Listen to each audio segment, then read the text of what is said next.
The sky outside the hospital window had faded into a deep, bruised purple, signaling the end of another day.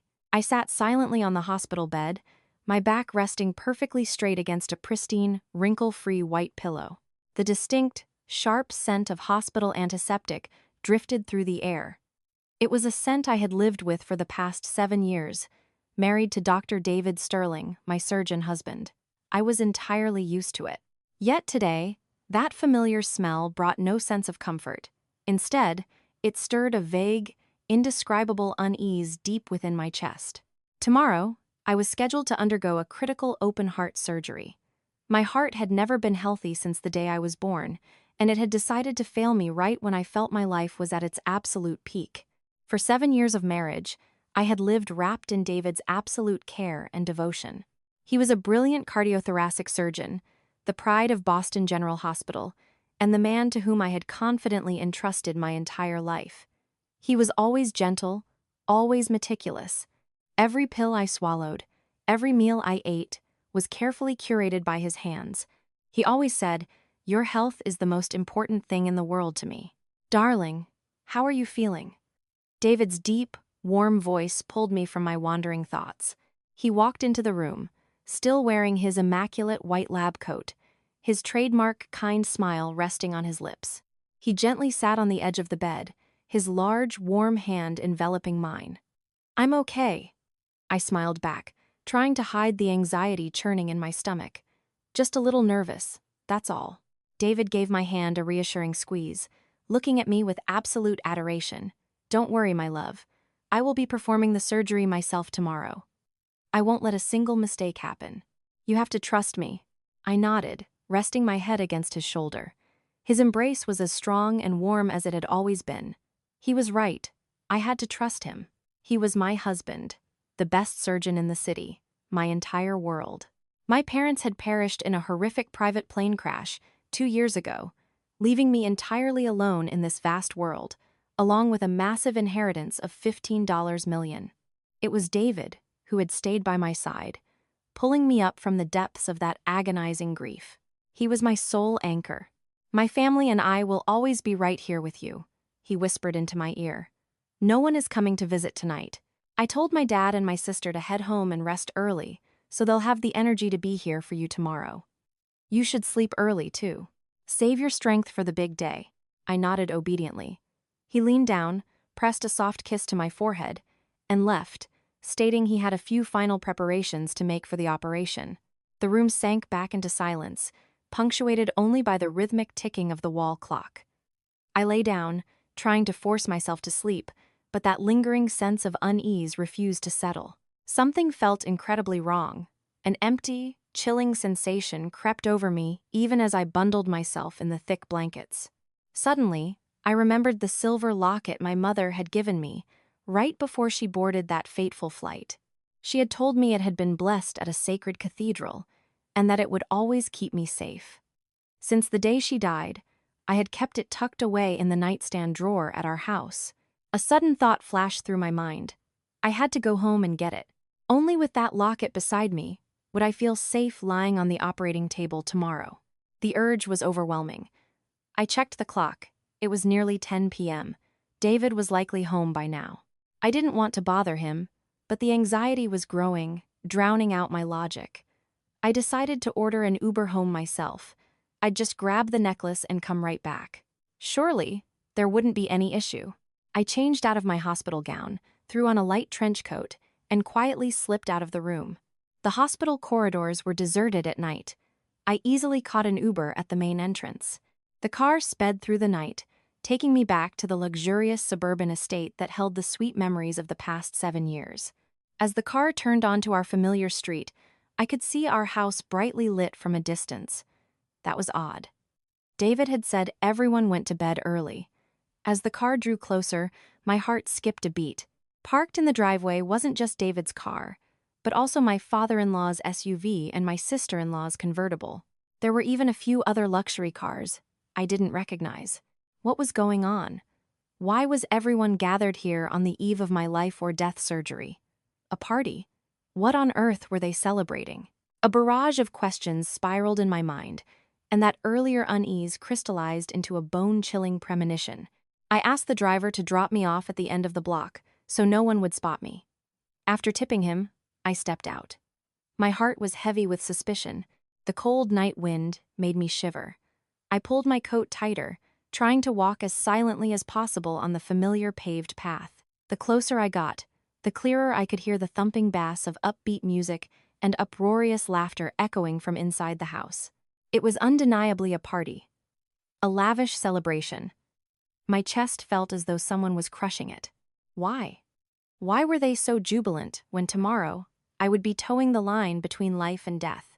I bypassed the front gate, creeping along the perimeter wall toward the side garden. There was a large bay window there that looked directly into the living room, where the party was taking place. I hid behind a dense rhododendron bush, a shrub I loved and had planted myself. The delicate flowers, silent in the night, now served as my cover before a brutal truth that was about to be exposed. Through the gaps in the leaves, the scene inside the living room was crystal clear. My husband, Dr. David Sterling, stood in the center of the room, raising a glass of dark red wine. His face was radiant, with a joy I had never seen before. Standing next to him was my father-in-law, Robert Sterling, a man who always put on a strict, righteous facade. My sister-in-law, Megan, was clinging to the arm of a strange man, laughing flirtatiously. And there, sitting on my favorite velvet sofa, was a beautiful young woman with a clearly protruding pregnant belly. My father-in-law was attentively peeling an apple for her. Everyone was present, thrilled, as if celebrating a monumental victory. My ears began to ring, but I forced myself to focus and listen to their conversation. "Come on, everyone, raise your glasses." My father-in-law cleared his throat, looking incredibly smug. "A toast to my son's flawless plan. By tomorrow, it will all be over. The thorn in our family's side will be permanently removed, and the entire $15 million will be ours." The sharp clinking of glasses and cheers of laughter erupted. I stood frozen behind the bushes, my body stiff as a statue. The thorn in their side? Were they talking about me? Removed? What were they going to do to me? David drained his wineglass, then turned to embrace the pregnant woman. He leaned down and kissed her belly with profound affection. "My lovely Chloe, you and our baby just have to wait one more day. After tomorrow, I will give you both the proper status you deserve. I will proudly and legally make you my wife. Chloe Harper." The name sounded so familiar. I racked my brain and then froze in sheer horror. She was the new clinical pharmacist who had recently transferred to the hospital, the very woman who had been personally preparing my medications over the past few months under David's strict orders. So, they were an item. So, the child in her womb was my husband's. 7 years of marriage, 7 years of love and care. It had all been a blatant, sickening lie. "David, are you absolutely sure there won't be any slip-ups tomorrow?"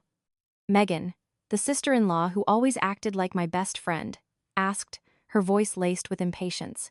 David let out a dark chuckle, a cold, ruthless sound I had never heard from him before. "Don't worry, Meg. I've been preparing for this for 7 years. I've studied her medical charts flawlessly.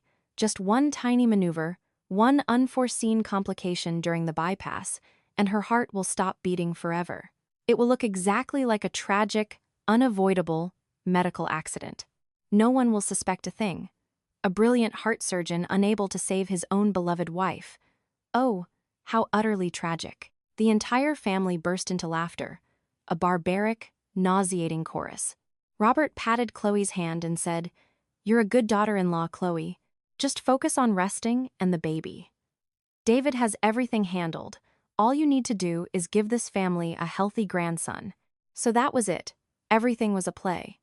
An elaborate, meticulously directed stage play that lasted 7 years.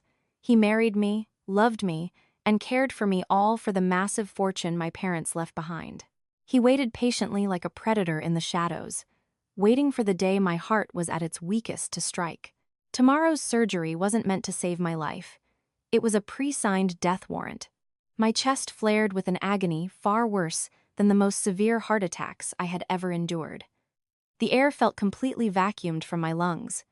I had to grip the freezing brick wall behind me to keep from collapsing. Tears streamed down my face, but I didn't dare let out a single sob. I had to remain silent. I had to witness this disgusting theatrical performance to the very end. My father-in-law spoke again. Once she's dead, we need to expedite the legal paperwork. David is her sole legal heir. That $15 million will pull my company out of bankruptcy, give Megan the capital for her startup, and give you the life of a king, son. We've tolerated that sick girl for far too long.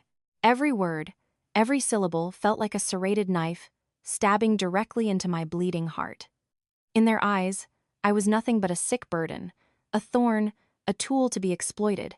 The love and care they had showered me with for 7 years were all a facade. I stood there in the shadows of the garden, staring into the glaring light of the living room where the people I considered my family were toasting to my impending murder. My world had utterly collapsed in a single night.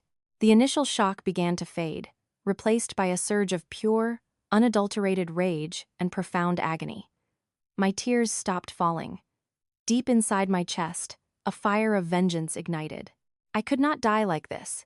I could not let my parents rest uneasily in their graves. I could not let these monsters achieve their goal and live luxuriously off the blood and sweat of my family. I had to live not just to survive, but to make them pay for every single thing they had done. My trembling hands slowly reached into my coat pocket and pulled out my iPhone. A thought flashed through my mind. I needed evidence. I needed to capture their cruel words and filthy schemes. My thumb swiped across the screen, opening the video camera. Carefully, I raised the phone, aiming the lens through the gaps in the leaves, pointing it directly at the center of the room. The screen lit up, recording the entire vile spectacle. The smiles, the clinking glasses, the gloating faces, and their barbaric dialogue. "Chloe, look at this." David pulled a small velvet box from his pocket and opened it in front of his mistress. Inside sat a blindingly brilliant diamond ring. "This is the ring I bought to propose to you. Once everything is settled, I'll throw a massive wedding so the whole world knows you are Mrs. David Sterling." Chloe squealed in delight, taking the ring and admiring it. "Thank you, David. I knew you wouldn't let me and the baby suffer." I gritted my teeth, forcing my hands to keep the phone perfectly steady. I recorded every detail, every angle. I needed irrefutable proof. The video ran for nearly 15 minutes, documenting their entire conspiracy until they began shifting to mundane topics. I knew this was more than enough. I carefully stopped the recording and saved the video into a hidden, password-protected folder. Now, I had to leave this place as silently as a ghost before anyone discovered I was here. I backed away step by step, as light as a cat, making absolutely no sound. I followed the perimeter wall back to the main street. The entire ordeal felt like a living nightmare, but my mind was now terrifyingly lucid. My pain had transmuted into absolute resolve. My weakness had yielded to an iron will. I walked to the end of the block, hailed another Uber, and only allowed myself to let out a long breath once the doors closed. I gave the driver the hospital's address and rested my head against the cold window glass. The streetlights blurred across my face. I wasn't crying anymore.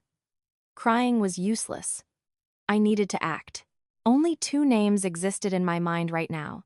The only 2 people in this world I could trust absolutely.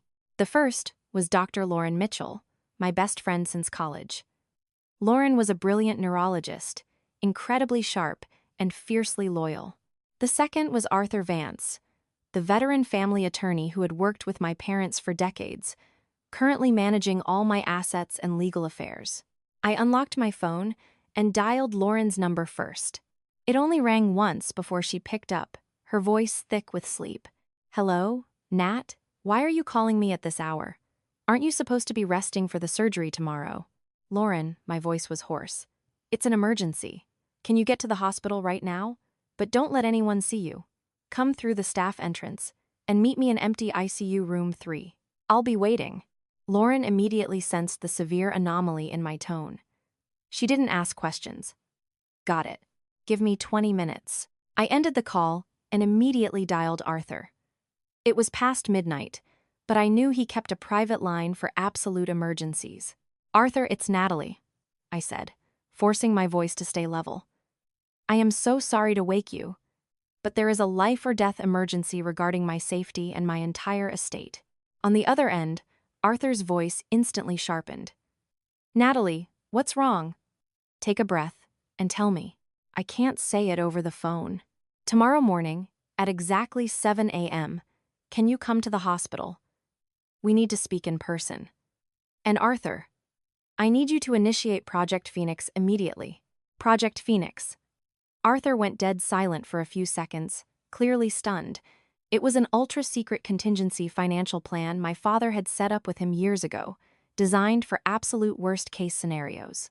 This protocol allowed for the immediate freezing and transferring of all my assets into offshore trusts, Swiss banks, and the Cayman Islands without requiring my physical presence. My father had been a cautious man who anticipated risks. Perhaps a father's intuition had sensed something fundamentally broken in his son-in-law. I understand, Arthur's voice hardened. I will be there at 7 a.m. Between now and then, trust no one. Do you hear me? I hear you. Thank you, Arthur. I hung up, feeling a fraction of the immense weight lift off my shoulders. My counteroffensive had officially begun. The car pulled up to the hospital entrance. I paid, pulled my coat collar up to hide my face, and hurried inside. I didn't return to my assigned room. It was no longer safe.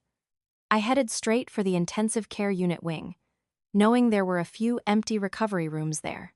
I would wait for Lauren. From this second on, every step I took had to be calculated. I was in the lion's den, and the lion was the man I had slept beside for 7 years. I sat in ICU room 3, a cold, empty room, waiting for Lauren. 20 minutes later, the door cracked open. Lauren slipped in, wearing a generic scrub top and a mask so no one would recognize her. Her eyes were wide with worry. "Oh my God, Nat, what is going on? You look terrible." Lauren rushed over, grabbing my freezing hands. I didn't say a word. I just unlocked my phone and handed her the video I had just recorded. Lauren took it, her eyes glued to the screen. As she watched, her expression morphed from confusion to sheer shock, and then to explosive, unadulterated fury. She had to clamp a hand over her mouth to stop herself from screaming. When the video ended, Lauren sat frozen in stunned silence for a long time. Then she looked up at me, her eyes flashing with profound pity and a blazing inferno of anger. "Those sick, twisted psychopaths," she hissed through gritted teeth. "David, his whole family. I can't believe it. He's been playing you for 7 years. Now is not the time to be angry, Lauren," I said, my voice terrifyingly calm. "I need your help, right now. The surgery is in a few hours. I cannot let David Sterling touch me with a scalpel." Lauren instantly snapped into her professional doctor mode. "Right. The first thing we do is swap the entire surgical team. I'm going to go find Chief of Surgery Dr. Richard Evans right now. He was good friends with your parents. He's the most trustworthy man in this hospital. We'll show him the video and tell him everything." "No," I interrupted. "We can't tell him the whole truth. If we do, my plan will be ruined. David is incredibly cunning. The slightest ripple and he'll know we're onto him. We only tell Dr. Evans that I suddenly had a severe panic attack, that I don't feel comfortable having my husband operate on me due to emotional conflict, and I demand Dr. Evans to be the lead surgeon. Tell him my psychological state is deteriorating rapidly. I know he'll agree." Lauren thought for a second, then nodded. "Okay, that's a solid medical justification. I'll go right now. But what about you? What are you going to do?" "I'm still going on that operating table as scheduled. But after the surgery succeeds, I'm going to fake extreme weakness. I'm going to pretend I still trust him completely. I have to play the role to keep him blind, while we quietly gather the rest of the evidence we need to utterly destroy him and his entire family." Lauren looked at me with deep admiration. "Nat, you are so much stronger than I ever knew." "I don't have a choice, Lauren. I have to live to avenge my parents and myself." Lauren didn't say another word. She gave a firm nod and hurried out of the room. I was left alone, my mind a swirling storm of variables.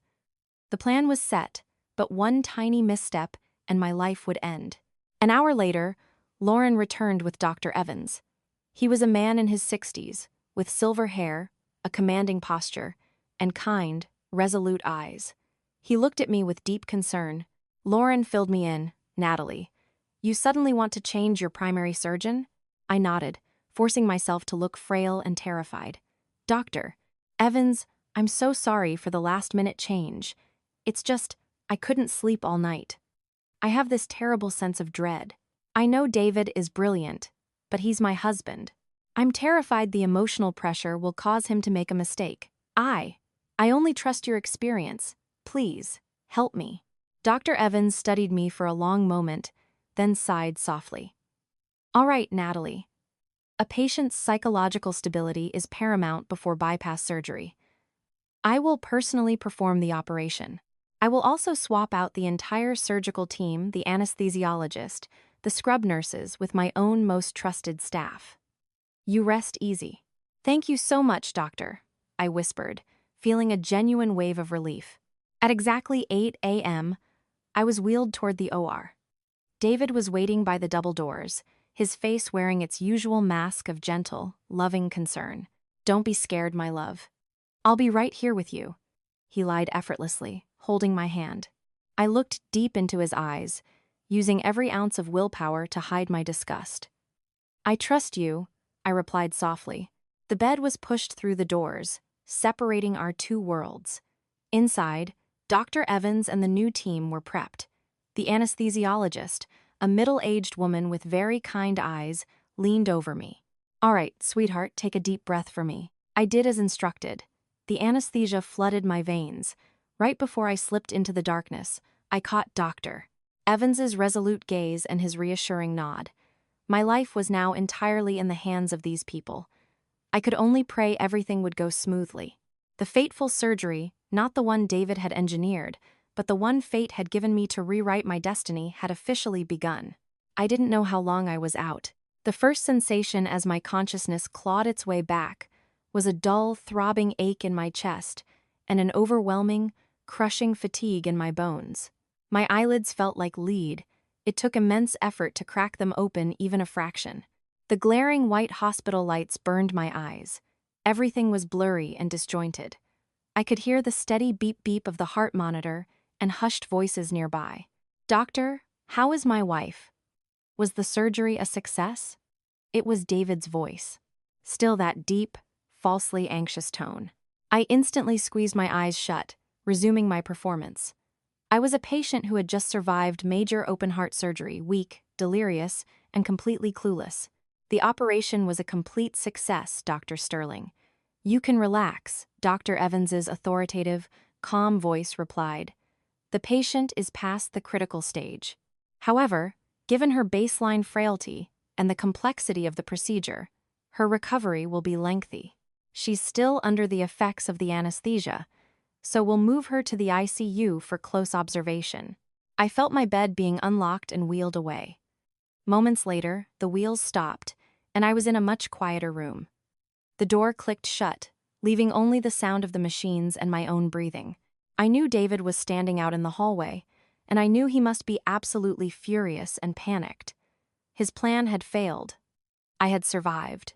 A while later, the door opened. I felt someone approach the bed, a hand resting on mine. I didn't need to open my eyes to know it was David, but his hand didn't feel warm anymore. It felt cold, rigid. He was acting, and so was I. Natalie? Darling, are you awake? He called out, his voice feigning overwhelming joy. Thank God, you're finally awake. Do you have any idea how worried I was about you? I shifted slightly, my eyelashes fluttering as if struggling to break free from a coma. I looked at him with weak, hazy eyes. David. My voice was a dry, raspy whisper. I'm here. I'm right here. He quickly gripped my hand tighter. How are you feeling? Does it hurt badly? I stared deep into his eyes. Those eyes that had once been my entire universe, now only reflected pure hypocrisy. He looked worried, but deep in his pupils, there wasn't a single spark of genuine relief or pity. His eyes were bone dry. He couldn't even muster a fake tear for a wife returning from the brink of death. He was merely playing the role of the devoted husband. I'm tired, I gasped out, closing my eyes again as if drained of all strength. I had to sell this. I had to make him believe I was still the blind, naive fool who worshipped him without a shred of suspicion. Only then would he lower his guard and make mistakes. I lay still, pretending to drift off. David sat beside me for a long time in silence. I could feel his restless anxiety through the way his thumb continuously rubbed against my knuckles. What was he thinking? How was he calculating his next move? To test his reaction, I began to feign a fever dream. I intentionally mumbled broken, nonsensical phrases. The baby, our baby. Don't leave the baby. I felt his grip on my hand freeze, then tighten painfully. He flinched, exactly as I predicted. He and Chloe were expecting a child, so hearing me mutter about a baby instantly triggered his paranoia. Was he terrified I knew something, or was I just hallucinating from the drugs? Nat? What are you saying? He leaned in close to my ear, whispering urgently. We don't have a baby, sweetheart. I didn't answer. I just furrowed my brow and continued to mumble incoherently. The mini performance worked. I had planted a seed of doubt in his mind, forcing him to agonize over whether I knew the truth or if it was just surgical delirium. A moment later, a nurse came in to check my vitals. David stood up, gave me one last, intensely complex look, and left the room. Only when the door clicked shut did I dare to truly open my eyes. I was alone in the room. I had won the first round. But I knew the real war had just begun. He wouldn't give up easily.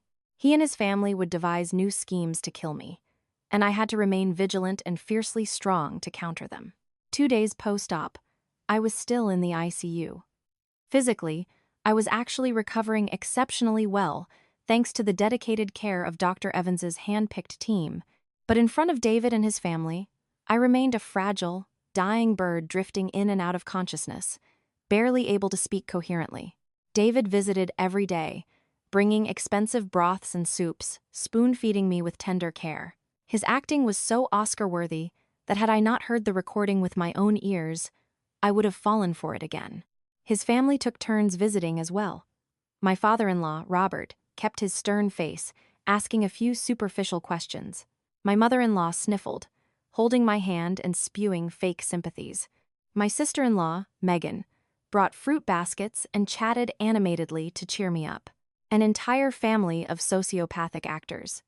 I kept my eyes closed mostly, occasionally offering a weak yes or thank you. I knew they weren't here to visit. They were here to assess how much longer I had left to live. On the afternoon of the third day, just after David left, the door cracked open. A female doctor wearing a surgical mask and a bouffant cap pulled low stepped in. She checked my monitor, then leaned down to my ear. Nat, it's Lauren. I opened my eyes, overjoyed to see my best friend. Lauren had disguised herself to slip past David's radar. You made it in? I whispered. I've been waiting for you. Had to wait for your scumbag husband to leave, Lauren said, her voice laced with venom. How are you feeling? Are you getting stronger? I'm okay. Dr. Evans is taking great care of me. What did you find? I cut straight to the chase. Lauren nodded, pulling a small tablet from her scrub pocket. Based on what you told me, I did a deep dive on David and his mistress, Chloe Harper, and bingo. There are massive red flags. She opened a file on the screen.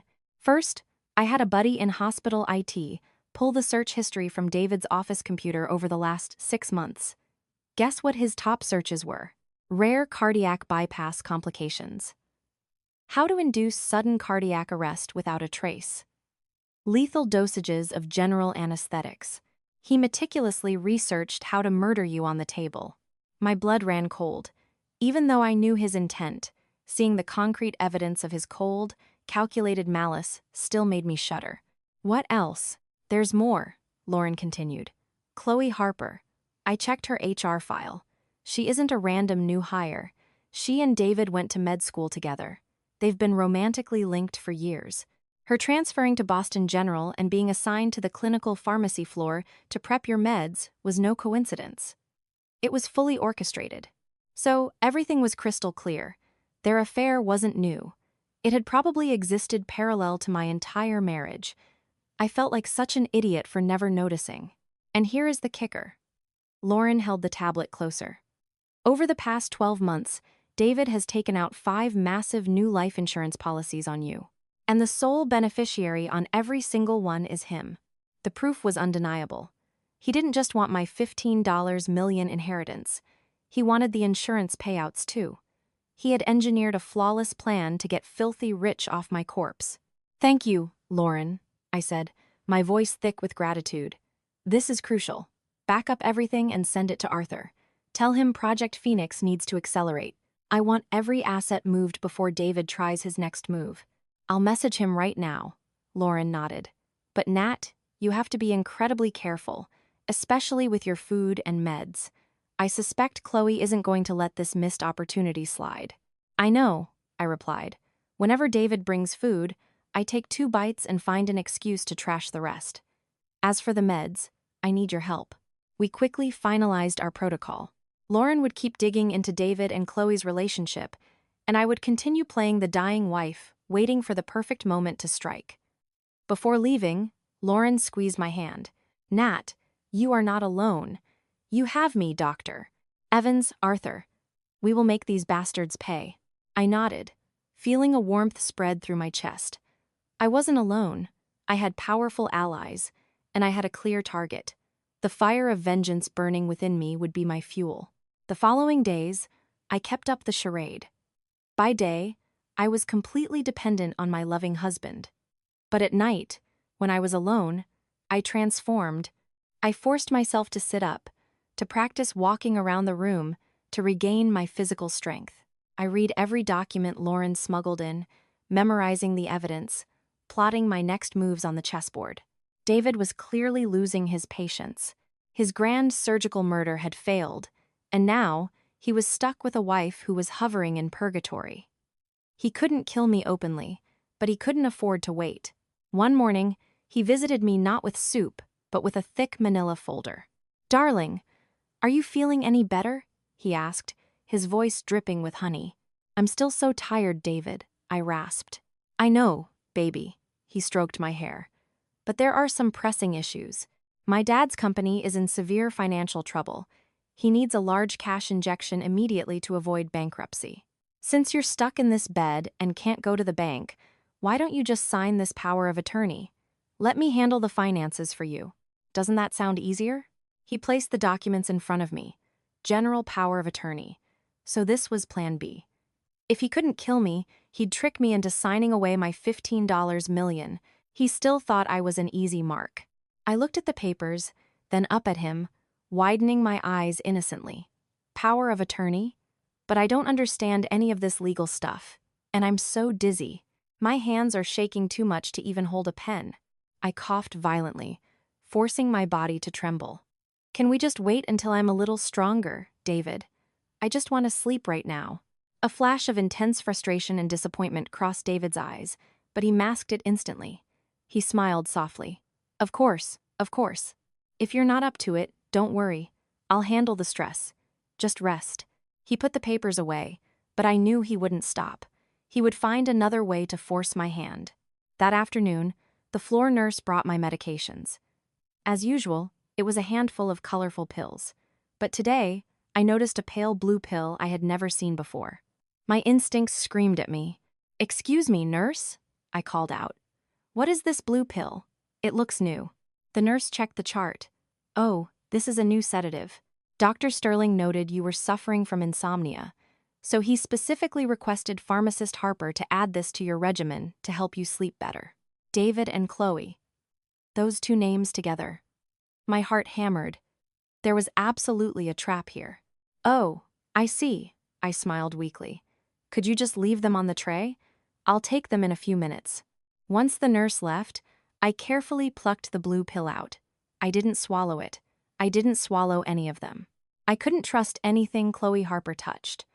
I pretended to take them, then hid the pills inside a tissue and stuffed it deep inside my pillowcase. I had to wait for Lauren to run a talk screen on them.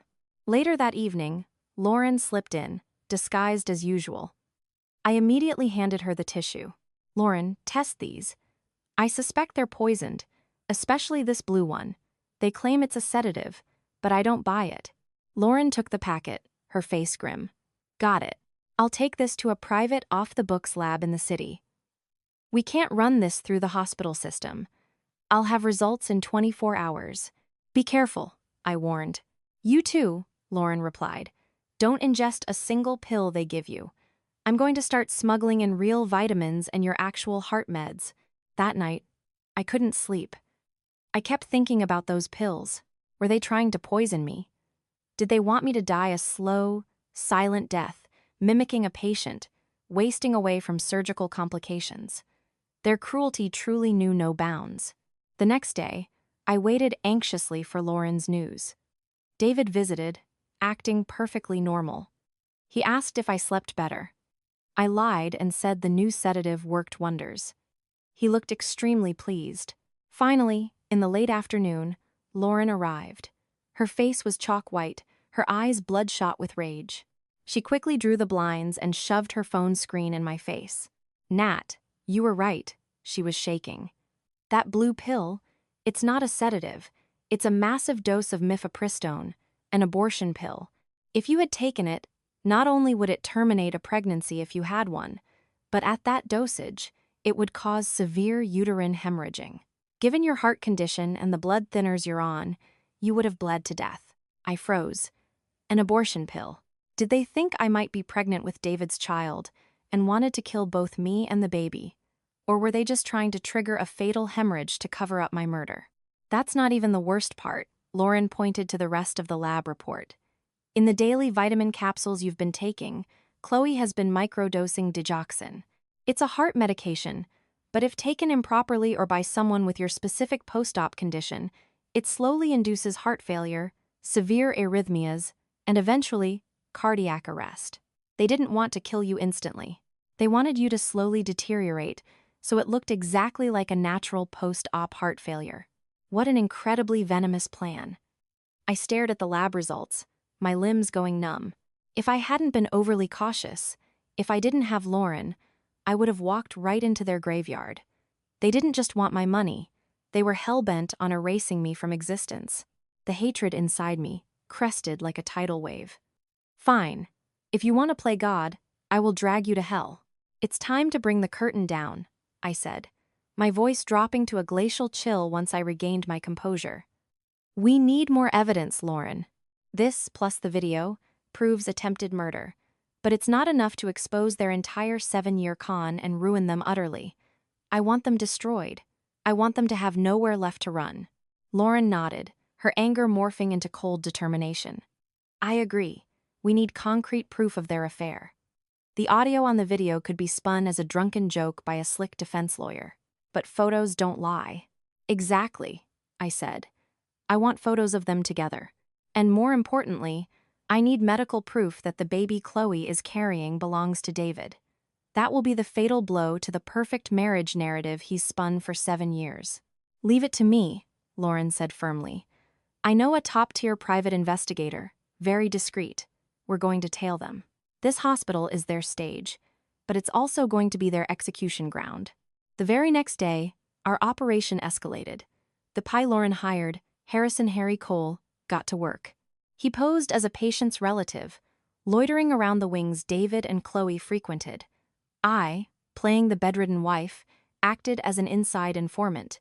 Whenever David was in my room, I scrutinized his phone habits, noting when he got texts and how he reacted. He was careful, but his rushed, secretive glances couldn't escape me.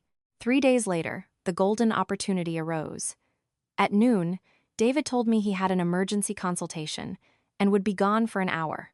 The second he left, my burner phone buzzed. A text from Lauren. They're on the roof. The hospital roof was restricted and rarely visited, making it the perfect spot for an illicit rendezvous. Harry had tracked their patterns. They met up there every few days. I couldn't see the roof from my window, but I didn't need to. Shortly after, Lauren sent the payload. A series of ultra-high-resolution photos taken from a neighboring high-rise. In the pictures, David was holding Chloe tightly, his hand resting intimately on her pregnant belly. Their faces were glowing with happiness. In several shots, they were making out passionately. My heart gave a slight twinge, not out of jealousy, but out of pure nauseating revulsion at their shameless deceit. There's more, Lauren texted. Harry pulled off a miracle. He snagged a hair sample off David's discarded scrub cap and swabbed the rim of a coffee cup Chloe threw away. "We can run a prenatal DNA test." I shook with excitement. This was the ultimate weapon. Running a stealth DNA test wasn't easy, but with Lauren's medical connections and Harry's expertise, it was handled. While waiting for the results, I got a call from Arthur. The lawyer sounded ecstatic. "Natalie, wonderful news. Project Phoenix is 80% complete. All your stocks, bonds, and domestic portfolios have been quietly liquidated. The vast majority of the $15 million is sitting safely in numbered accounts in Switzerland under a shell corporation. David Sterling will never be able to touch a single dime. The remaining real estate is currently being transferred to an irrevocable blind trust I established. Give it one more week, and it will be bulletproof." "Thank you so much, Arthur," I breathed, feeling truly liberated. The financial fortress David and his family had lusted after for 7 years was now nothing but a hollow shell. A week later, just as predicted, 2 pieces of good news arrived simultaneously. The DNA results were in. David Sterling was the biological father of Chloe Harper's unborn child, with 99.99% certainty. At the same time, Arthur confirmed my entire net worth was secured offshore. The board was set. I held irrefutable proof of adultery, hard evidence of attempted murder, and my fortune was out of reach. I had all the chips I needed for the final showdown with my in-laws. Ever since I survived the surgery, David had lost his signature patience. He couldn't hide the irritation in his eyes when he looked at me. The POA trick failed. The poison failed. Now he was a rat trapped in a corner, especially since his father's creditors were breathing down their necks. He grew short-tempered. The sweet nothings became sparse, replaced by aggressive interrogations about when I would be well enough to go to the bank. I stuck to my script, whining, crying in fake pain to stall him. "David, my chest hurts so much, I can't even think straight." Every time I did this, he would storm out in a silent fury. I knew he was running out of ideas, and when a psychopath runs out of ideas, they become reckless. One evening, nearly a month into my hospital stay, David walked in looking completely different. The charming, gentle mask was back on. He brought a thermos of expensive organic bone broth and sat lovingly by my bed. "Darling, I've been thinking," he began, his tone dripping with fake concern. "You've been in the hospital for too long. The smell, the noise, it's not good for your recovery. You need peace and quiet." I stared at him, waiting for the trap to spring. "I found the perfect place for you." His eyes gleamed. Serenity Pines Assisted Living and Rehab Center, out in the suburbs. The air is fresh, it's dead quiet, and the facilities are like a 5-star hotel. The nursing staff is top tier. If you spend some time resting there, you'll bounce back in no time. What do you say? Serenity Pines.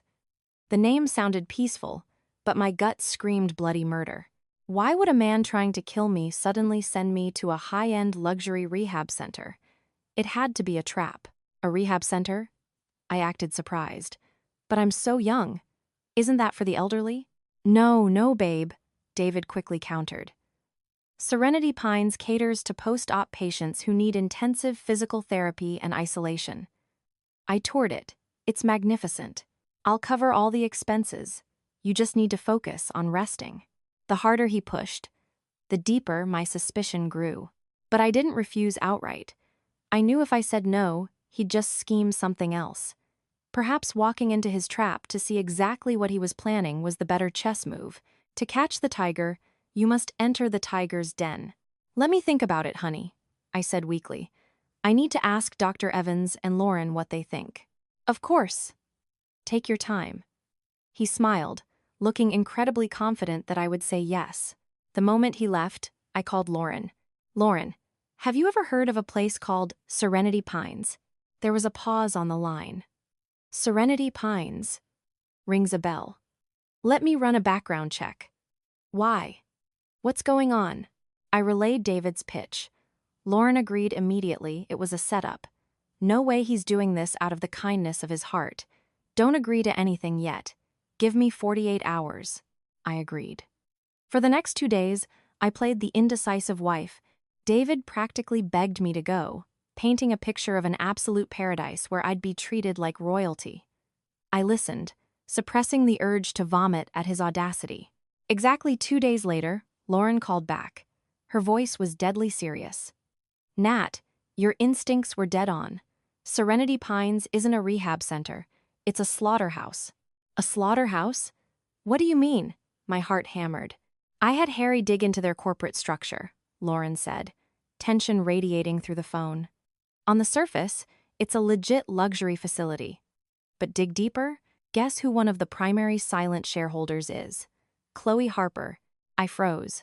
Chloe was a shareholder, so the picture was complete. This wasn't a coincidence. It was a heavily fortified trap. David wanted to move me onto his mistress's home turf, where they had absolute control. At Boston General, I had Dr. Evans and loyal nurses protecting me. At Serenity Pines, I would be a fish in a barrel. That's not even the darkest part, Lauren continued, her voice dropping. Harry uncovered something horrific. In the last 2 years, at least 5 extremely wealthy patients, all with no immediate family, died suddenly at Serenity Pines under natural causes. Heart attacks, strokes, typical old age complications. Their medical files are spotless. But the common denominator? Right before they died, every single one of them signed a power of attorney or a revised will, leaving their entire estates to specific staff members or administrators of the facility. A wave of pure ice washed over me. It wasn't just a nursing home. It was a murder factory. A syndicate designed to hunt down lonely, wealthy people and harvest their assets. And I was their next VIP target. Listen to me, Nat, Lauren pleaded. You have to refuse. You cannot go there. It's a literal death trap. No, Lauren, I interrupted. My mind was racing at 1,000 miles an hour. I'm going. Are you insane? Lauren yelled. You're walking straight into the execution chamber. No, I'm not, I replied, my voice eerily calm. This is our golden opportunity. If I refuse, they'll just invent a new, more unpredictable way to kill me. But if I go, they will believe they've won. They'll drop their guard. This is our chance to gather evidence straight from the source and dismantle their entire murder ring. We can't just save me. We have to stop them from doing this to anyone else. Lauren went silent. She knew my stubbornness. Once I made a choice, I didn't back down. How the hell are we going to keep you safe? She asked, her tone softening but still frantic. I need your help, I said. We need to prep meticulously. Suddenly, Lauren gasped over the line, as if a puzzle piece had just clicked. Nat, I just realized something. When I was cross-referencing the victims at Serenity Pines, I ran David's name through public probate records. I found a name from 8 years ago. Emily Parker. Emily Parker. I had heard David mention her once, years ago. He claimed she was a mentally unstable, clingy ex-girlfriend who jumped off a building because she couldn't handle their breakup. What does Emily Parker have to do with this? I asked. She died 8 years ago, right before David met you, Lauren explained rapidly. Police ruled it a suicide by jumping. But before she died, she drafted a will, leaving her entire estate a brownstone and a massive trust fund to David Sterling. The justification was that he cared for her in her final days. There were rumors at the time, but the cops closed it for lack of evidence. My heart practically stopped. An ex-girlfriend commits suicide and leaves him everything. 5 wealthy patients die naturally and leave the facility everything. The puzzle pieces locked together, forming a horrifying tapestry of serial murder. David wasn't a first-timer. He was a serial killer, a psychopath hiding behind a stethoscope, and Emily Parker was likely his first victim. Lauren, I said, trembling with rage. Find Emily Parker's family. I bet anything her death wasn't a suicide, and they might know something. As for me, prep my gear. I'm going into the lion's den.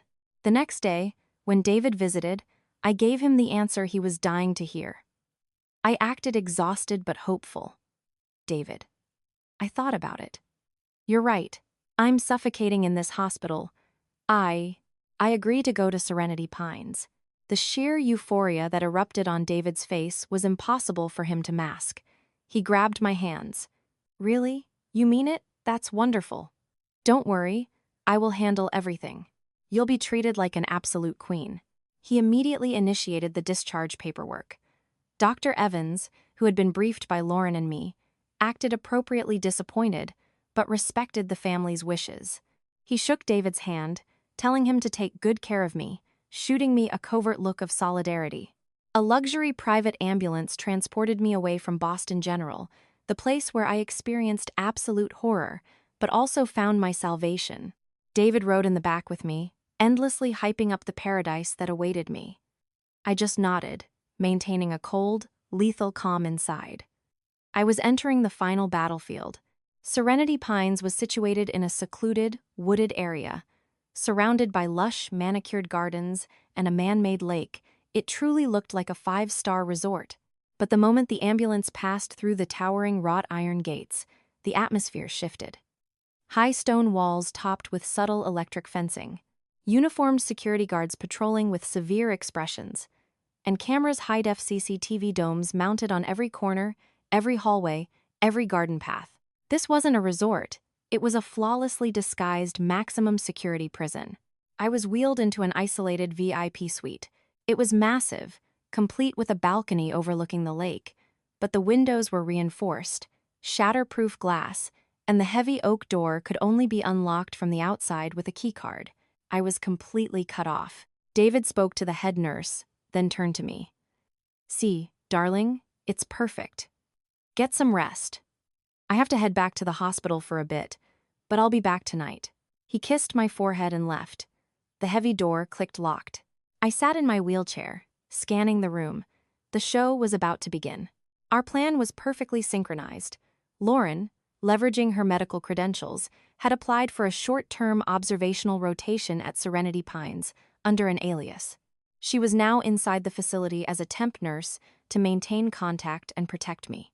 Meanwhile, Harry the PI was stationed in an unmarked van outside the perimeter, ready to breach if things went south. Later that afternoon, there was a knock on the door. A young nurse wheeled in a medication cart.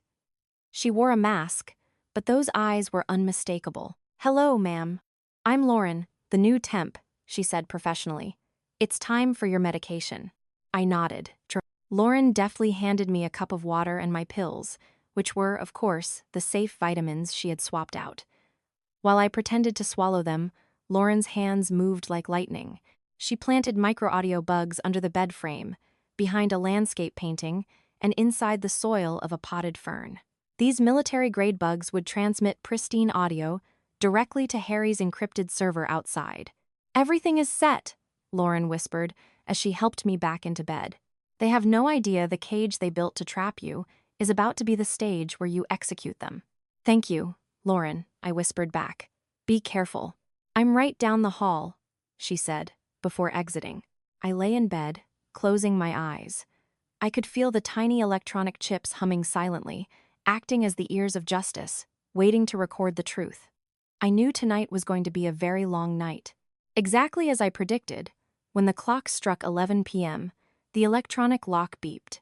I kept my breathing slow and steady, feigning a deep, drug-induced slumber, thanks to the heavy sedative the head nurse had given me earlier, a pill that was currently dissolving in a potted plant. 3 shadows crept into the room. By the dim glow of the nightlight, I recognized David, Robert, and Megan. Believing I was completely comatose, they dropped all pretenses. They gathered near the sofa, speaking in hushed voices that were perfectly picked up by the hidden mics. "She's out cold," Megan sneered, her voice dripping with disgust. "Looking at her pathetic, sickly face makes me want to puke." "Keep your voice down," Robert commanded gruffly. "Better safe than sorry.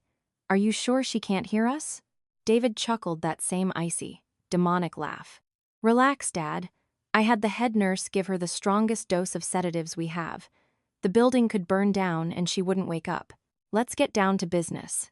He sat on the sofa, radiating the arrogance of a victor. "The plan is entering the final phase. Tomorrow morning, I'll bring the paperwork. We will force her to sign and give her thumbprint on the power of attorney. I've prepped a mild adrenaline stimulant. I'll inject her. It'll wake her up just enough to be compliant, but she won't be lucid enough to fight back." "And after we get the signature?" Robert asked, greed lacing his tone. How do we dispose of her? It has to be clean.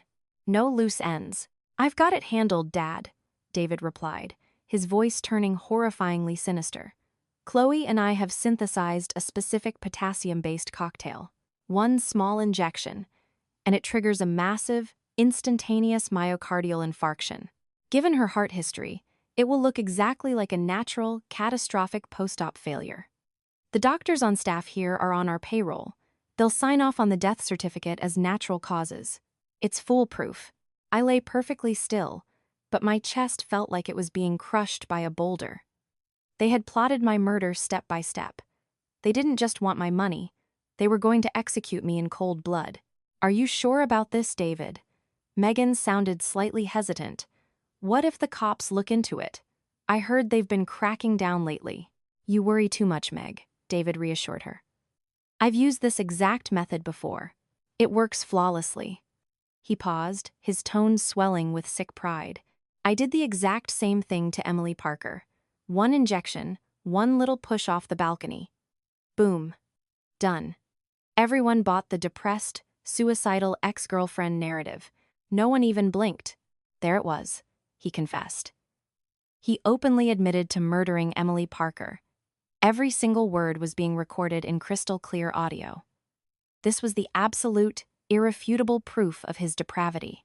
All right, Robert nodded, looking highly satisfied. Then we stick to the plan. Tomorrow morning, 9 a.m. sharp, we gather here and end this once and for all. I can't wait another damn day to get my hands on that money. They discussed a few more logistical details before quietly filing out of the room. The door locked, returning the room to its terrifying silence. But in the dark, I slowly opened my eyes. There were no tears left. Only a raging, uncontrollable inferno of vengeance. I reached down and touched the emergency panic button necklace Lauren had given me. I didn't press it yet. The play wasn't over. Tomorrow, I would be the director of their grand finale.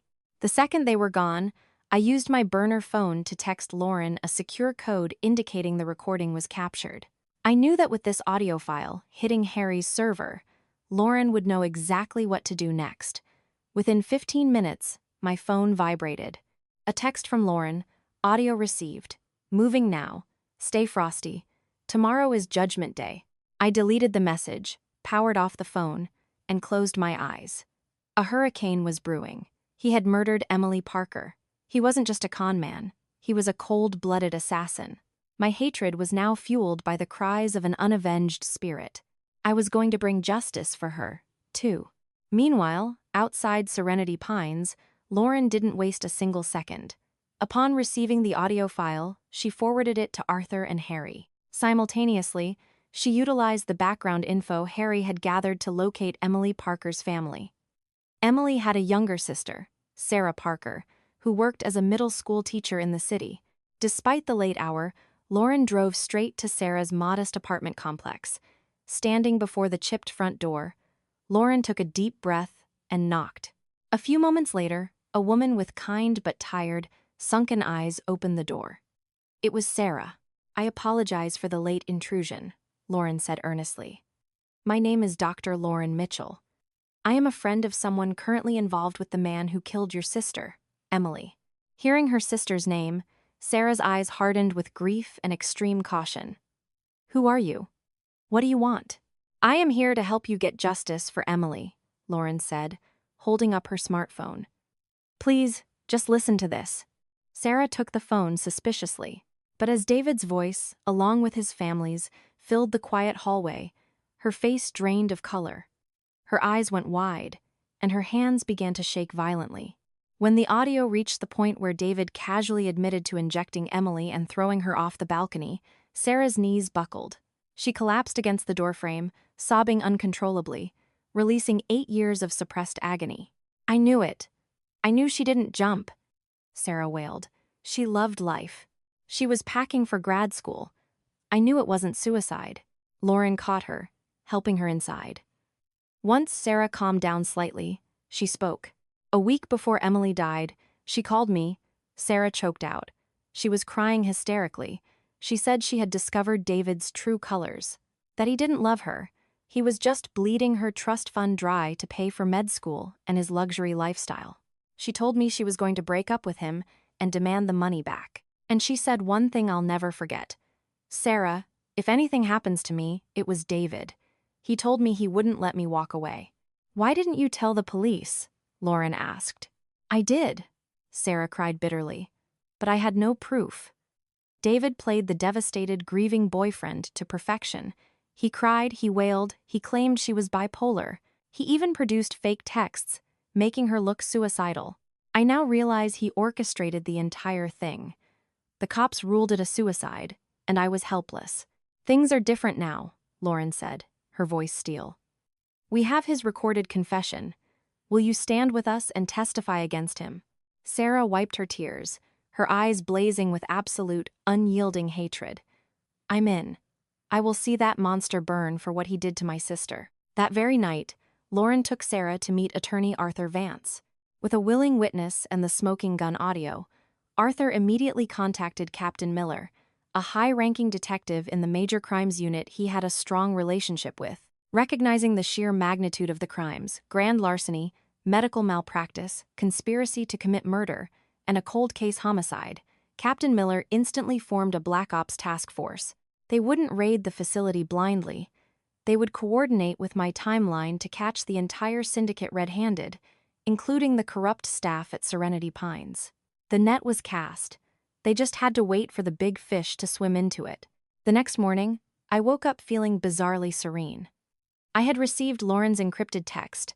The police were fully mobilized. I was no longer fighting alone.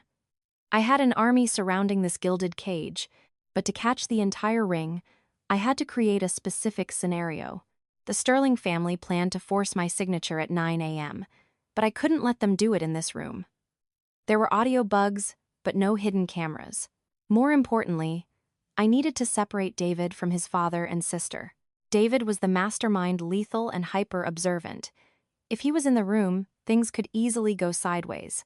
I needed to lure the tiger out of the den. At exactly 7 a.m., I initiated my distraction. I dragged myself to the edge of the bed.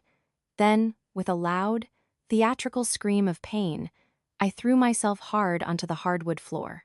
I braced for the impact so I wouldn't actually break anything, but it was loud enough, and I looked thoroughly pathetic. Instantly, the room's emergency alarm blared. Within minutes, the heavy door swung open. The head nurse and two burly orderlies rushed in. Seeing me sprawled on the floor, clutching my chest and groaning, the head nurse panicked. "Oh my God, Mrs. Sterling, what happened?" she shrieked, running over. I tried to get up to use the bathroom. I gasped, acting breathless, dizzy. I fell. My chest. The pain is unbearable. The nurse checked me over. I was fine, but she couldn't risk ignoring a VIP post-op cardiac patient. If I died from a fall on her watch, David would have her head. "Get a gurney! Take her to the medical wing for a full workup immediately," she barked. "EKG and X-rays. Move!" This was exactly what I wanted. The medical wing was in a separate building. To get there, I had to be removed from this locked, camera-free room. Furthermore, the medical wing was public. It was staffed by regular doctors and nurses who weren't necessarily part of David's murder ring. It was a safer environment. While I was being wheeled out on a stretcher, Lauren, in her nurse disguise, executed her part of the plan. She used a burner phone to call David's personal cell. "Dr. Sterling?" She spoke in a panicked, high-pitched voice. "This is the ER charge nurse at Boston General. We just had a massive multi-car pileup come in. We have a patient with catastrophic cardiac trauma, hovering on the brink. Chief Evans explicitly requested you to scrub in immediately. It's a career-making save, doctor. Please hurry." David, driven by his massive ego and his obsession with his reputation as a god-tier surgeon, wouldn't pass up a high-profile trauma case, especially one personally requested by the chief of surgery. He wouldn't suspect a thing. Just as predicted, 10 minutes later, while I was being wheeled into the X-ray room at the medical wing, David called his father. I didn't hear the conversation, but I knew exactly what he was saying. "I have an emergency surgery. Go to Serenity Pines, get the signature as planned." I'll handle the injection when I get back. The alpha predator was lured away, leaving only two greedy, clumsy scavengers. The climax of my play was approaching. I was placed in a private observation room in the medical center. This room had no security cameras. Lauren, acting as my assigned nurse, slipped in. She locked the door. We locked eyes, sharing a look of absolute resolve. In less than an hour, they would come. At 8:55 a.m., the door burst open. Robert Sterling and Megan marched in. Their faces showed zero concern for my supposed fall. Instead, they looked annoyed, anxious, and greedy. Robert carried a thick leather portfolio, while Megan clutched her designer purse, undoubtedly holding the ink pad for the thumbprint. "Is she awake?" Robert barked at Lauren. "Yes, sir." "The patient just regained consciousness after a dose of pain medication," Lauren replied meekly, keeping her head down. "Good. Get out.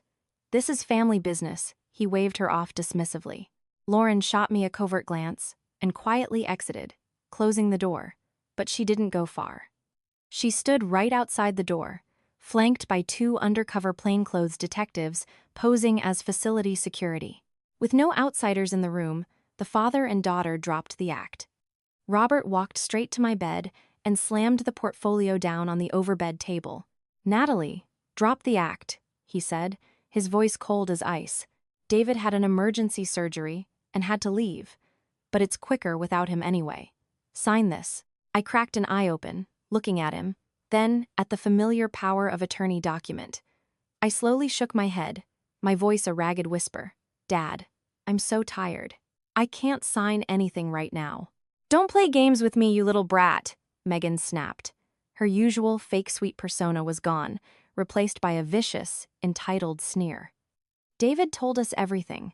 All it takes is one little shot to wake you up enough to sign. You want to do this the hard way." She unzipped her purse, brandishing a pre-filled syringe. I looked at the needle. I felt absolutely no fear, only a deep sense of irony. Did they really think they held all the cards? "Dad." "Megan." I forced myself to sit up slightly, clutching my chest and coughing violently. "Why are you doing this to me?" "I am David's wife." "Your family." "Family?" Robert scoffed.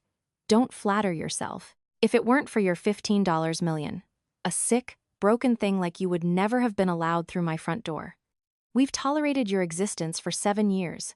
That is more than enough. It's time to pay out." I deliberately dragged the conversation out, stalling for time. I knew David would return shortly. The ER surgery was a phantom. The moment he arrived at Boston General, he would realize he'd been duped and speed back here in a panic. I needed him in this room to witness the utter collapse of his syndicate. "Hurry up and sign!" Megan shrieked, losing her patience. She grabbed my wrist, trying to force a pen into my hand. "No, I won't do it." I yanked my hand back, knocking the pen to the floor. "You stupid bitch," Megan snarled, slapping me hard across the face. The slap stung, but it was the cue I was waiting for. At that exact second, the door crashed open. David stormed in, his face purple with rage. He had realized the deception and driven back like a maniac. The first thing he saw was his sister raising her hand to strike me again, and his father standing there looking completely unhinged. "Stop! What the hell are you two doing?" David roared. Robert and Megan jumped, spinning around in shock. "David, why are you back so fast?" "The surgery?" Robert stammered. "There was no surgery." "I was set up," David bellowed, glaring at his family. "I told you to wait for me. Who gave you the right to act on your own? If she dies before signing, the whole 7-year plan goes up in smoke." But she wouldn't sign." Megan whined, pointing at me. "I was just going to scare her." "Scare her? What do you know about scaring people?" David lunged forward, grabbing his sister's wrist and twisting it. "Do you have any idea that one stupid, impulsive move from you could ruin everything I've built? You idiot." "Ow! David, you're hurting me," Megan shrieked. "You two are nothing but liabilities." David shoved her away, then rounded on his father. "And you? Couldn't you be patient for one damn second, or were you afraid I was going to cut you out of your share?" What did you just say to me?" Robert turned pale with indignation. I am your father. How dare you speak to me like that? Father? So what? If it wasn't for me, you'd be in federal prison for your debts. David sneered, shedding every ounce of respect. The fractures in their alliance were exposed for all to see. Driven by greed, they were tearing each other apart. I lay in bed, silently watching the spectacular meltdown. This was their true nature: greedy, selfish, and utterly foolish. The screaming match paused when David's cell phone rang. He glanced at the caller ID, and his expression softened slightly. He motioned for his father and sister to shut up and walked to the corner of the room to answer. Yeah, it's me. Hi, baby. It was Chloe. I knew it. The room was quiet enough, and more importantly, the micro-recorder Lauren had slipped into the pocket of my hospital gown was capturing every word he spoke. I'm at Serenity Pines. There was a minor hiccup, but I've got it under control, he said, shooting a venomous glare at me. That old fool and my stupid sister almost botched it. Can't trust anyone to do things right. Chloe must have asked a question, because David sighed. No, she hasn't signed yet. The sick bitch is stalling. But don't worry, she's not getting out of here alive, he boasted arrogantly. Honestly, I'm just annoyed. This should have been wrapped up weeks ago. I should have just used the same method I used on Emily. It would have been so much faster. He paused, listening to Chloe. No, we can't do that, he quickly corrected. Too risky now. With Emily, she lived alone, nobody cared. But Natalie has that doctor friend, Lauren, and that old shark lawyer, Arthur. If she falls off a balcony, they'll launch a crusade. We have to stick to Plan B, force the signature, then the potassium injection. It mimics heart failure. It's completely safe and untraceable. Every single syllable out of his mouth was a nail in his own coffin. He had just confessed on a wire not only to why he couldn't replicate his past murder, but also explicitly outlined his current plot to kill me with a lethal injection. The chain of evidence was now unbreakable. He spoke to Chloe for another minute, cooing at her, promising her a life of unimaginable wealth once my body was cold. He hung up, his face hardening back into a mask of cruelty. All right. No more arguing, he ordered his family. It's come to this, so I will handle it personally. He approached my bed, pulling his own syringe from his jacket pocket. Nat, I'm giving you one last chance. Sign the paper, or do you want to taste this first? I looked at him, then at Robert and Megan. 3 demons circling my bed, but I felt zero fear. I knew the curtain was about to fall, and they were not the victors. Staring at the needle in David's hand, I knew it was time for my grand finale. I needed him to drop all his defenses. I needed him to believe he had utterly defeated me, so he would willingly confess to his ultimate, most monstrous crime. I didn't wait for him to grab me. My hand, hidden under the blanket, gripped a specialized auto-injector Lauren had given me. It contained a specific chemical compound harmless to my life, but designed to immediately simulate the acute symptoms of a catastrophic cardiac event: violent tachycardia, crashing blood pressure, severe shortness of breath, and instant pallor. I jammed the injector into my thigh and pressed the button. Instantly, my chest seized. I began to hyperventilate, my eyes rolling back as my body convulsed lightly. Ah. I choked out, clutching my heart, my face contorted in sheer agony. David and his family recoiled in shock. He hadn't touched me yet. What's happening to her? Megan screamed, taking a step back in terror. David, the experienced surgeon, immediately recognized the clinical signs. Damn it, she's going into acute cardiogenic shock. He threw his syringe to the floor and lunged at me, checking my pulse. Pulse is thready and erratic. BP is bottoming out. Nurse, get the nurse, Robert yelled, running to the door. Lauren and the undercover cop, posing as a doctor, burst in, pushing a crash cart. Dr. Sterling, what happened? Lauren shouted, playing her role perfectly. She's coding. VFib. Get the defibrillator. Push 1 milligram of epi now. David barked like a battlefield commander, entirely oblivious to the fact that he was the star of a perfectly orchestrated trap. The room descended into controlled chaos. The heart monitor shrieked its high-pitched alarm. Lauren and the doctor performed the resuscitation maneuvers with flawless precision, ensuring my vitals looked horrifying on the monitors while ensuring I was never actually in danger. David stood by the bed, watching me writhe in agony.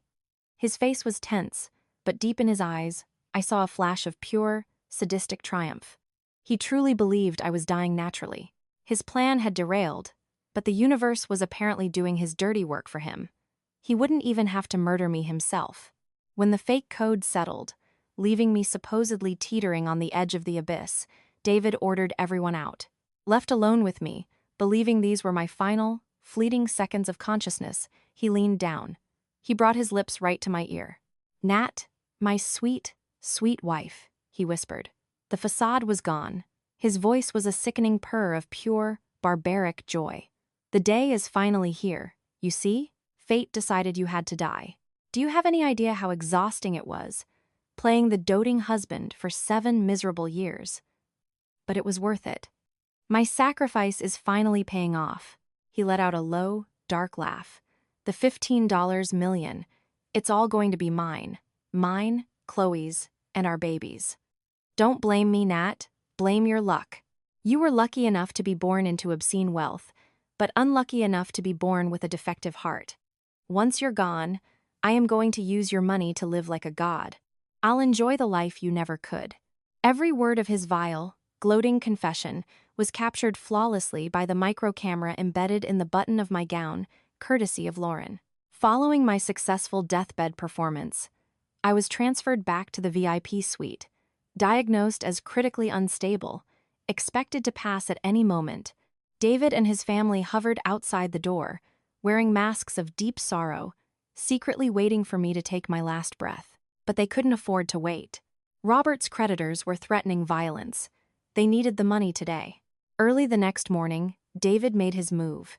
He couldn't wait for probate court after I died. That took months. He needed my signature and thumbprint on that power of attorney right now. He marched into the room with his father and sister. He had arranged a private ambulance to transport me to a major downtown bank, claiming it was to fulfill my dying wish to organize my estate.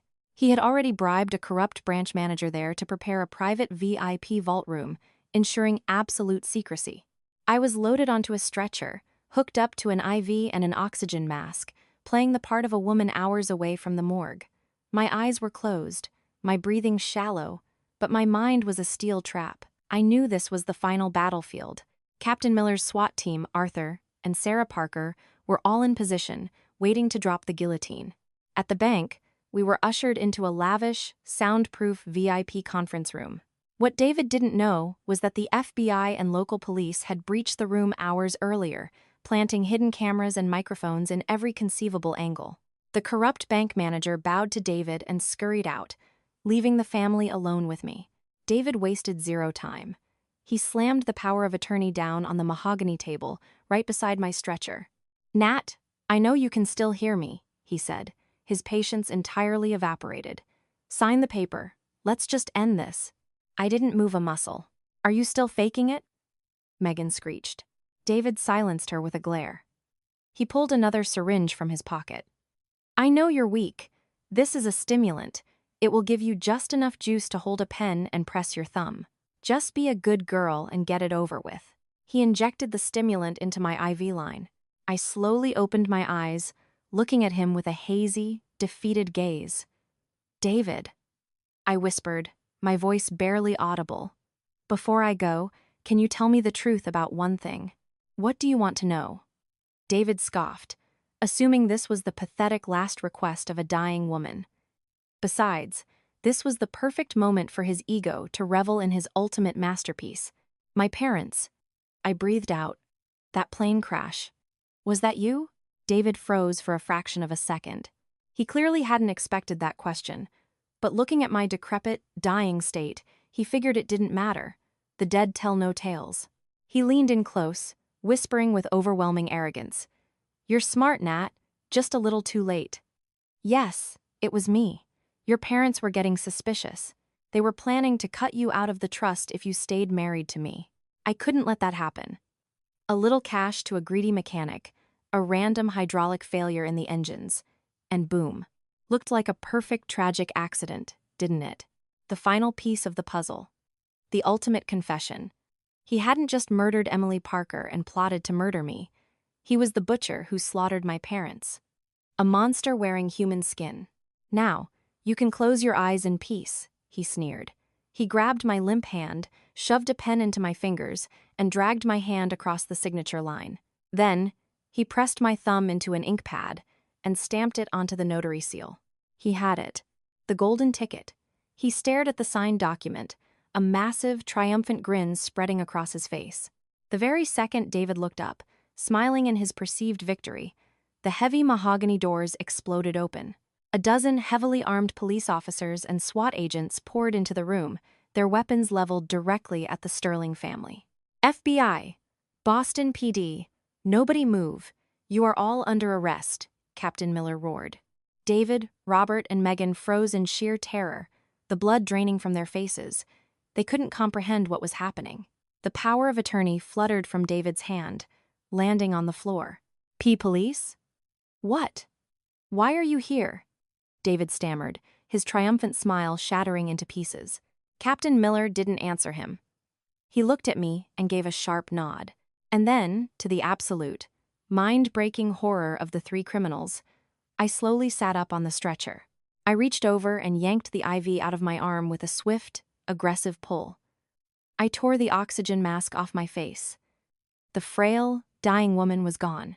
I sat up straight, planting my feet on the floor, and looked directly into David's wide, terrified eyes. Surprised, David? I said. My voice wasn't weak or raspy anymore. It was loud, clear, and cold as a Boston winter. I stepped off the stretcher and stood tall. I didn't need a wheelchair. I didn't need help. I was perfectly, vibrantly healthy. Impossible. David stumbled backward, shaking his head violently as if trying to wake up from a nightmare. You tricked me. That's right, I said, taking a step toward him. I played you, exactly the way you and your psychotic family played me for 7 years. The show is over, David. Arthur Vance and Sarah Parker walked into the room from the hallway. Sarah glared at David with a hatred so pure it practically burned the air. David Sterling, Sarah hissed. Do you remember my sister, Emily Parker? Hearing that name, David's legs gave out. He collapsed against the table. He knew it was over. Every single lie, every murder, had caught up to him. Every word you spoke, every action you took, from the party celebrating my death, to the poison in my pills, to your arrogant confessions of murder. It's all on tape, I said, pointing to the hidden cameras the FBI had installed. You thought you were the smartest predator in the room, but you just walked yourself straight into a federal cage. The officers moved in, slamming handcuffs onto David's wrists. Robert and Megan didn't even fight back. They stood paralyzed, their faces ashen, looking like walking corpses. I don't understand, David muttered, looking up at me, in absolute despair as they dragged him away. The $15 million. I checked the accounts. It was still in the bank. I let out a harsh, mocking laugh. That was just a shell account my lawyer fabricated to bait you into the trap. Every single penny of my real inheritance was moved offshore weeks ago. You aren't getting a single dime. That final revelation was the kill shot. It pierced straight through his greedy, blackened heart. He let out a pathetic wail and slumped forward, utterly broken. The 7-year theatrical masterpiece of manipulation and murder had crashed down in humiliating ruin. Justice is sometimes delayed, but it always arrives. 6 months later, the highly publicized trial of the Sterling family and their accomplices concluded. Faced with an avalanche of irrefutable evidence, the audio recordings, the hidden camera footage, the toxicology reports, and the devastating testimonies of Sarah, Lauren, and myself, the jury didn't hesitate. Dr.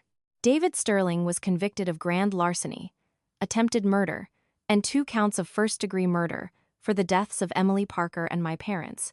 The NTSB officially reopened the aviation investigation, based on his confession. He was sentenced to life in federal prison, without the possibility of parole. Chloe Harper, found guilty of conspiracy to commit murder and poisoning, was sentenced to 18 years. Robert Sterling and Megan Sterling, convicted as accessories to attempted murder and fraud, received 12 and 7 years, respectively. Serenity Pines was raided by the FBI. The entire board of directors and the corrupt medical staff were indicted, shutting the murder factory down for good. On the day the verdicts were read, I walked out of the federal courthouse and looked up at the crisp blue Boston sky. A cool breeze brushed against my face, carrying a sense of profound peace I hadn't felt in years. The heavy, suffocating hatred in my chest seemed to blow away with the wind. Justice had been served. My parents and Emily Parker could finally rest in peace. I sold the suburban mansion, the house built on lies and trauma. I didn't want a single artifact from that dark chapter. I moved into a beautiful, cozy penthouse overlooking the Charles River. With my $15 million secured, I chose not to live a life of idle luxury. The pain and betrayal had taught me what was truly valuable. I used the vast majority of my inheritance to establish a non-profit organization, the Natalie Hart Foundation. The charity was dedicated to funding life-saving cardiac surgeries for underprivileged patients who couldn't afford care. Lauren and Dr. Evans fully supported the initiative, helping me build and run the medical board. The work was exhausting, but it brought me a genuine, profound sense of purpose.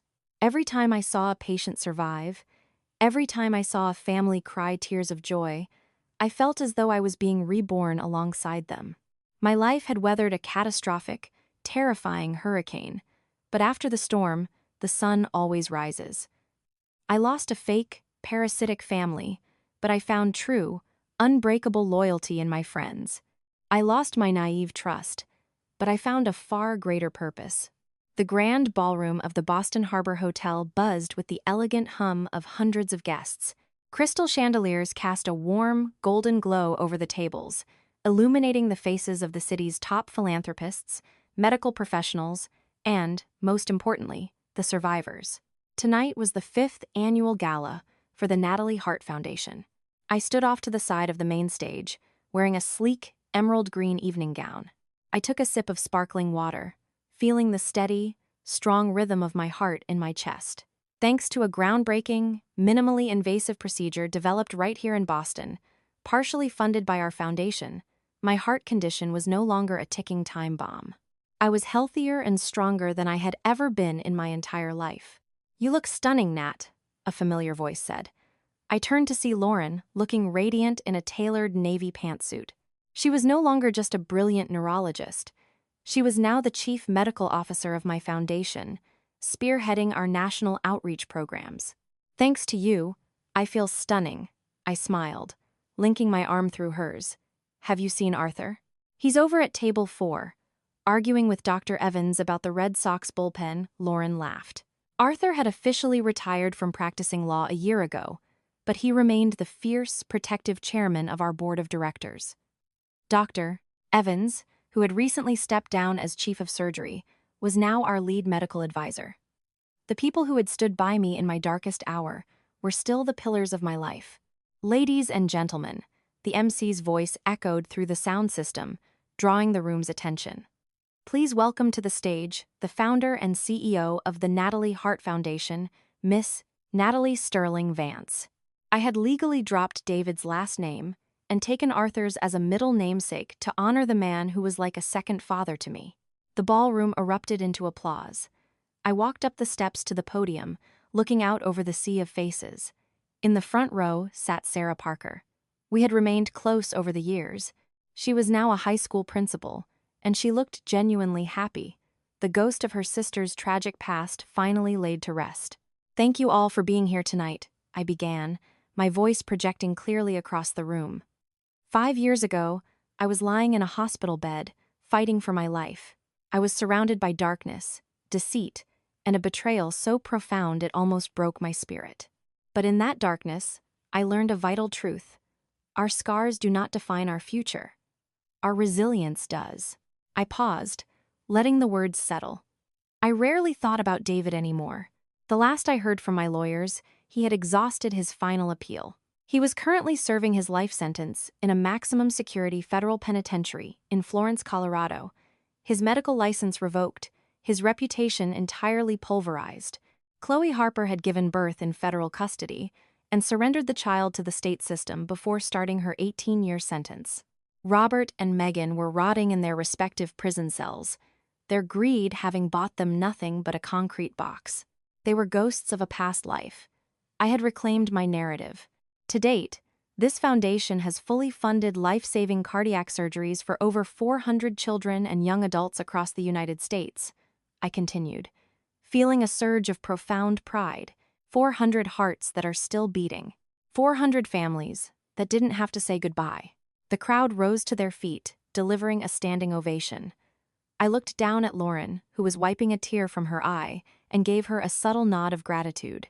As I stepped down from the stage later that evening, I walked out onto the terrace overlooking the harbor. The cool Atlantic breeze washed over me, smelling of salt and freedom. I looked up at the stars glittering above the Boston skyline. I hadn't just survived the monsters in my life. I had turned the ashes of their destruction into a beacon of life for hundreds of others. The scared, fragile girl, who had hidden behind her wealth and a sociopath's fake love, was gone forever. In her place stood a woman forged in fire, her heart beating with the unshakable rhythm of a life truly, finally, well lived.